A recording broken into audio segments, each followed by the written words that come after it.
जय माता दी मित्रों, सभी साथियों को नमस्कार।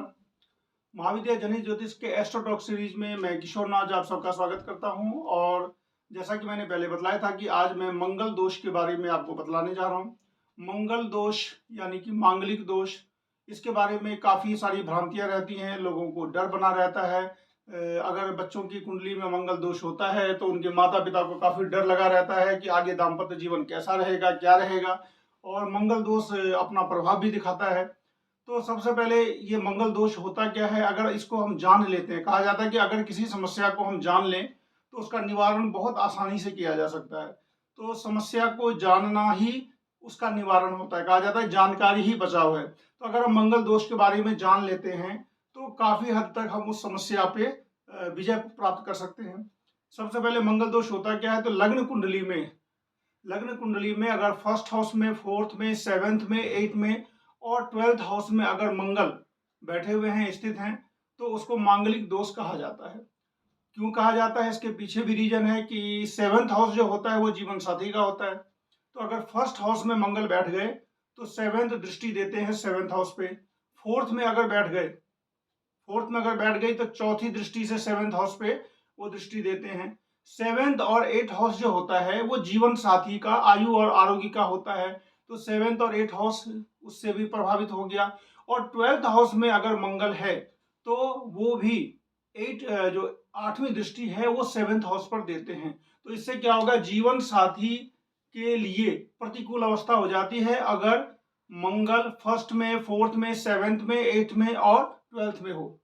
अब इसमें ये पता चलता है कि कहा जाता है कि मंगल दोष का जो जातक है, अगर उसका विवाह अगर मंगल दोष वाले के साथ कर दिया जाए तो मंगल दोष खत्म हो जाता है। बहुत हद तक ये मिलता भी है, लेकिन इसमें भी थोड़ा सा अंदर मैथमेटिकल कैलकुलेशन करने के बाद ही किया जाता है। अब मंगल दोष अगर आपके लग्न में या फोर्थ हाउस में या 7th 8th 12th में कहीं पर भी है तो बहुत ज्यादा नहीं डरना चाहिए। लोगों को डर बैठ जाता है कि अब मंगल दोष हो गया है तो अब तो बहुत ही खराब हो जाएगा, या ये दाम्पत्य जीवन बिगड़ जाएगा, या शादी नहीं होगी, बहुत सारी बातें होती है। लेकिन इसके पीछे भी हर चीज का एक इंटेंसिटी होता है। तो मंगल दोष की भी इंटेंसिटी किस हद तक है ये कुंडली में देखना पड़ता है। अगर मंगल लग्न में है तो बस ये करेगा कि वो मंगल लग्नस्थ होने से शादी में, विवाह में देरी करेंगे। और जिसकी वो कुंडली है उसको ऐसा लगेगा कि मुझे अभी शादी नहीं करनी है, उसके मन में ही हो जाएगा कि मैं अभी शादी नहीं करूंगा। फोर्थ हाउस में अगर मंगल है तो उसकी शादी में रुकावटें आ सकती हैं, उसको ऐसा स्थिति होगा कि शादी ठीक होते होते टूट जाएगी, या फिर 1 2 3 जगह संघर्ष करना पड़ेगा, तब जाकर के विवाह होगा। 7th हाउस में अगर मंगल है तो यह विवाह के बाद में भी किसी प्रकार की समस्या दे सकता है। और अगर 8th हाउस में मंगल है तो वो थोड़ा ज्यादा अरिष्टकर होता है। अब बात आती है कि मंगल का अंदर जब हम जाएंगे तो मंगल का अंश भी देखा जाएगा कि मंगल कैसा है। अगर 0 से लेकर के 30 अंश तक कोई भी ग्रह होता है, अगर वो मंगल 10 से लेकर के 20 अंश तक का अगर 7th या 8th हाउस में है, केवल मंगल बैठा हुआ है उससे कुछ भी नहीं होगा। लेकिन वही मंगल अगर किसी खराब ग्रह से, क्रूर ग्रह से, सूर्य से, शनि से, राहु से या केतु से अगर दृष्टि पा रहा है, दृष्टि पाने का मतलब ये होता है कि कोई ग्रह उस भाव पर, उस हाउस पर दृष्टि दे रहे हैं, तब जाकर के वो अरिष्ट ज्यादा हो जाता है। यानी कि अगर 7th हाउस या 8th हाउस में मंगल हो और बहुत सारे खराब ग्रहों से दृष्ट हो तो वो दाम्पत्य अरिष्ट योग बनाता है, जो कि हम कह सकते हैं कि उसकी मंगल की तीव्रता जो है वो ज्यादा है। अब इस परिस्थिति में कुंडली दिखला लेना चाहिए कि हम जो कुंडली में मंगल किस पोजीशन पर है। केवल मांगलिक योग होने से ही डरना नहीं चाहिए, उसके साथ साथ अगर मंगल किसी खराब जगह पर स्थित है, किसी खराब ग्रह से दृष्ट है, मंगल यंग है, यंग होने का मतलब हो गया 10 से लेकर के 20 अंश तक है, और साथ ही साथ वो मंगल जहां पर बैठे हुए हैं उनके साथ शनि, सूर्य, राहु या केतु भी अगर बैठे हुए हैं, तब आदमी को ये लगना चाहिए कि हाँ, तब मुझे इसकी विशेष शांति करनी पड़ेगी। अदरवाइज अगर मंगल कहीं पर बैठे हुए हैं और अगर उस पर शुभ ग्रह की दृष्टि पड़ रही है, शुभ ग्रह कौन कौन से होते हैं, बृहस्पति हो गए, शुक्र हो गया, बुध हो गए, तो अगर ये स्थिति बनती है कि अगर शुभ ग्रहों से दृष्टि पा रहे हैं तब ज्यादा दिक्कत नहीं आएगी। उसमें मंगल में एक चीज और देखनी पड़ेगी कि मंगल अगर उच्च का होकर के यानी मकर राशि का होकर के अगर कहीं पर बैठे हुए हैं, मांगलिक योग बनाते हैं, तो भी मांगलिक योग की प्रबलता बढ़ जाती है। या फिर नीच होकर के भी अगर बैठे हुए हैं कर्क राशि में, तब भी मंगल दोष की प्रबलता बढ़ जाती है। अब बात ये आती है कि अगर आपको पता चल जाता है कि आपकी कुंडली में मंगल दोष है, मांगलिक योग बना रहा है, मंगल 10 से लेकर के 20 अंश पर है, क्रूर ग्रह से भी दृष्ट है, यानी कि मंगल की इंटेंसिटी ज्यादा है, अब क्या करेंगे? अगर ये हमें पता चल गया कि मंगल का दोष काफी बड़ा है, अब इस परिस्थिति में विवाह के लिए जो मिलान किया जाएगा उसमें केवल मंगल का ही मिलान नहीं होगा। ये नहीं देखा जाएगा कि लड़का भी मांगलिक है या लड़की भी मांगलिक है। उसमें फिर जिस कंडीशन में आपकी कुंडली में मंगल का जितना पोजीशन है, जितने अंश पर है और मंगल जहां पर है, यानी कि सेम टू सेम अगर कंडीशन उसके जीवन साथी की कुंडली में भी रहेगा तो वो योग कटने की आशंका रहती है। और साथ ही साथ अगर पता चल जाए तो मंगल का जो दोष निवारण होता है, तो वो मंगल का दोष निवारण किया जा सकता है। मंगल का दोष निवारण को काफी सारे उपाय होते हैं, बहुत सारे उपाय हैं जो अभी मैं बतलाऊंगा आप लोगों को। अब सबसे बड़ी बात है कि अगर मंगल दोष बना हुआ है कुंडली में तो उसमें होगा क्या, ऊपर से पता चल जाएगा। ऊपर से क्या पता चलेगा?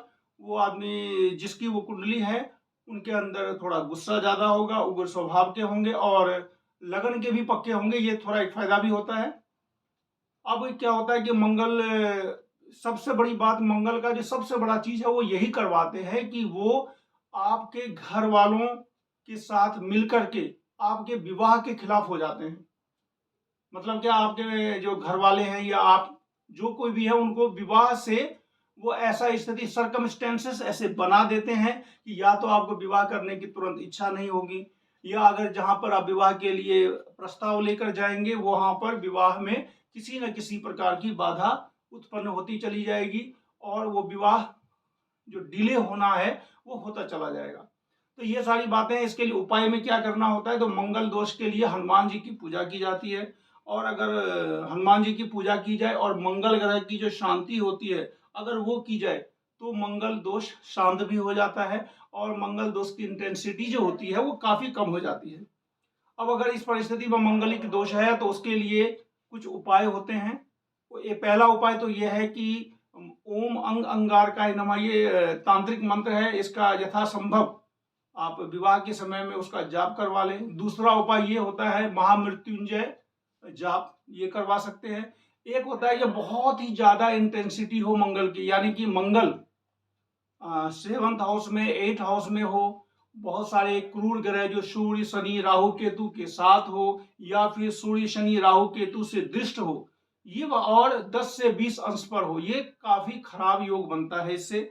अगर ये परिस्थिति है किसी की कुंडली में तो उसको कुंभ विवाह निश्चित रूप से विवाह से पहले कर लेना चाहिए। कुंभ विवाह में एक घड़े के साथ विवाह किया जाता है या केले के पेड़ के साथ विवाह किया जाता है या पीपल के पेड़ के साथ विवाह किया जाता है।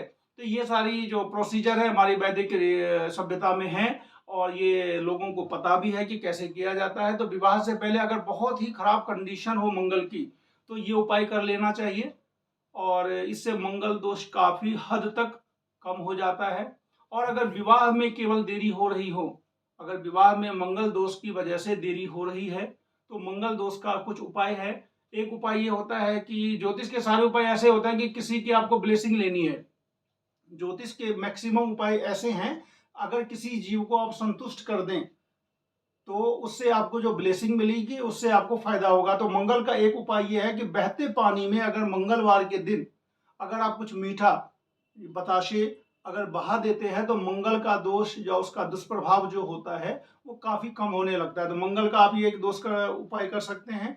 सेकंड जो हो गया, हनुमान जी की पूजा अगर करेंगे तो मंगल का दोष अपने आप धीरे धीरे करके कम हो जाएगा। और अगर ज्यादा अरिष्ट है, और उसके साथ तीसरा होता है कुंडली मिलान करके विवाह करवाना।